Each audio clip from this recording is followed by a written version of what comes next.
G'day viewers, it's Jeff McLeese, Gardening Melbourne, Australia. What's eating into your lawn care business profits? Did you know many businesses, they lose income due to hidden issues?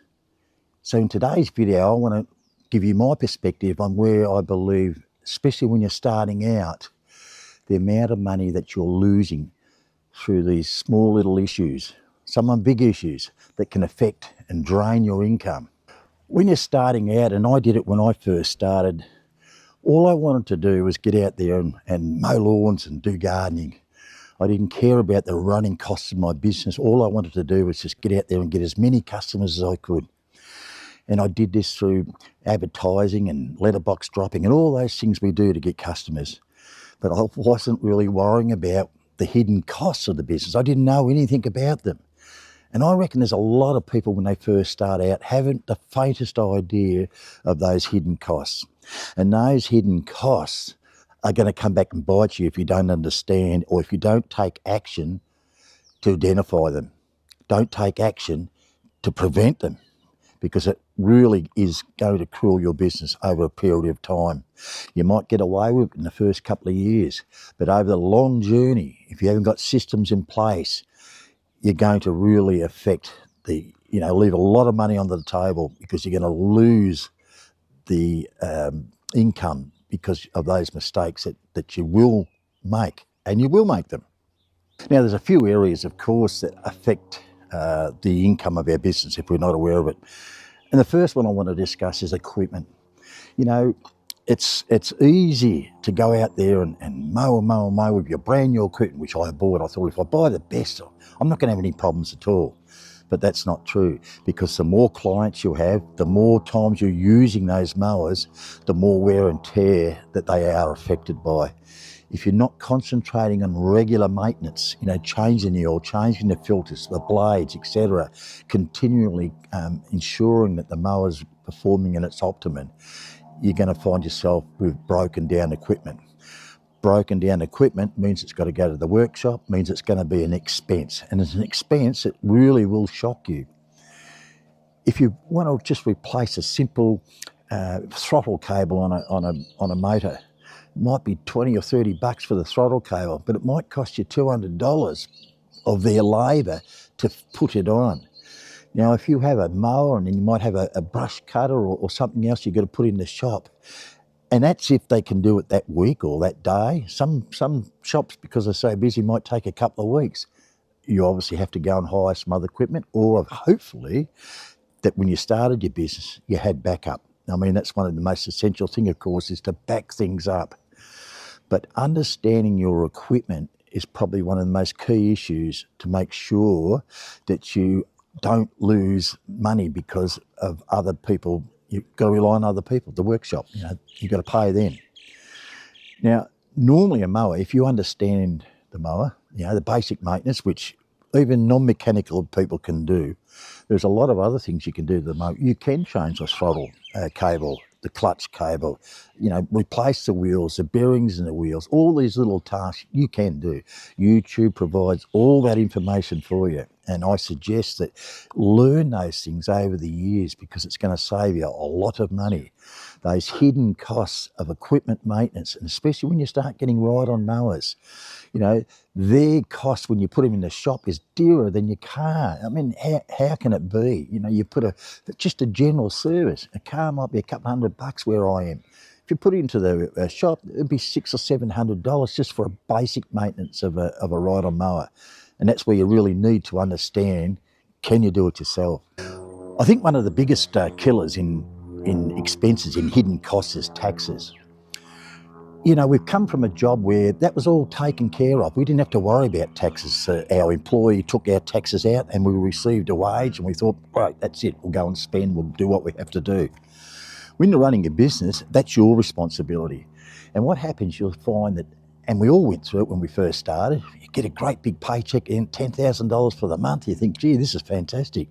But a lot of that, apart from expenses, is taxes. You have to pay your personal income taxes. And if you're in a partnership, or your partners as well at the end of the year. And if you're registered for goods and services tax in Australia, which is 10%, that also has to be paid every quarter. Now, that money's not yours. That is the government's money. And you've got to get that mindset to put that money away. And it's so easy to have it sitting in the bank. I'll go and buy another mower, or go and upgrade my ute, or, I'll get some fancy battery equipment or whatever. But of course, that money is not yours. Sure, you can claim a proportion against your income, but I suggest you wait till the end of the year to do that. Let the accountant do all that. And if you have to pay less tax and you've already put that money away, that's money for jam. That's a little bit of savings for you. But it's something when you're starting out, that's probably one of the last things you'll think about. It's absolutely surprising what inflation does to your business. We probably don't think about it too much. 3 or 4% might not seem a lot. But you have a look at your insurance costs. They go up every year, regardless of inflation. Insurance costs are a real killer to your business if you don't keep on top of them. Now, example, public liability, which we all should have, might only be $5 million coverage for a domestic property. But as soon as you move into the commercial field, that's got to go to $10 to $20 million. The insurance premium, those, it goes through the roof. And until you understand those costs and you're not prepared for it, you're really going to find yourself in strife. Lots of things go up, our materials part, our fuel costs, they fluctuate. Look at the cost of going to the tip. That increases every year. Sure, I know the client will probably bear the brunt, but if you're not aware of those costs and all these other costs, you're starting to lose what you really should be charging. And this is where a lot of operators come unstuck, not understanding the cost of running a business. And these hidden costs of just purely through inflation is something you need to keep on top of over the long journey. You might get away with it, as I said before at the start, but it will catch you. I get asked this question a lot, how much can you earn in a day? And everyone thinks, it's an 8-hour day, I can work for 8 hours and I can earn income for 8 hours. Well, we know that's not true. The amount of unbillable hours due to wasting time travelling, travelling between jobs, slow on particular jobs, customers holding us up, all that's non-billable. You're not going to get paid for that. That 8-hour day may only turn out to be a 4 or 5 day where you can actually charge and actually earn money from. So you want to earn more money, you've got to work longer, a 10-hour day to get a 6 billable hour day, 7 billable hour day, for example. Need to understand where your time is going. Good scheduling programs is important. It's a must to make sure that you get that route density, that you're not travelling too far between jobs. Doesn't matter if you're travelling a long way to get to the job, but if you're there for the day and you've got lots of other jobs, that is a tremendous advantage. But unbillable hours is a killer of your business. That's a hidden cost that a lot of us, when we're starting out, don't really appreciate. We've come from that mindset of being an employee. We get paid for 8 hours a day, whether we're sitting, having a cup of tea or talking about the footy at the canteen or whatever, we're still getting paid for that. But when we're working for ourselves, unless we're actually on the tools and actually, working, we're not going to get paid. Hidden costs really do affect our business, and you need systems in place.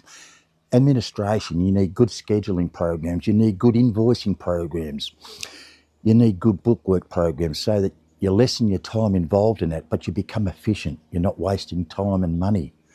A good scheduling program will make you get between the jobs better, understanding your equipment, doing a lot yourself, but understanding maintenance will keep your viability of business strong. It's so important to understand the hidden costs. And there's probably a lot of others, and comment below if I've forgotten some, but these are the main things that I've found that's caused me grief in my early years. And understanding and taking action on those has made a big difference to the business. Listen, I hope when you do start out, it's exciting, and don't let that go away. Keep that going. Get out there and do the best you can. But take all these issues on board and slowly, or quicker if you can, put some systems in place so that you can keep the hidden costs to a minimum and therefore increase your profits, maintain those profits over the long journey. All right, viewers, thanks for watching. I'd like to hear your thoughts on, hidden costs, and there's lots of them. Please share and like, and we'll see you in the next video. Bye.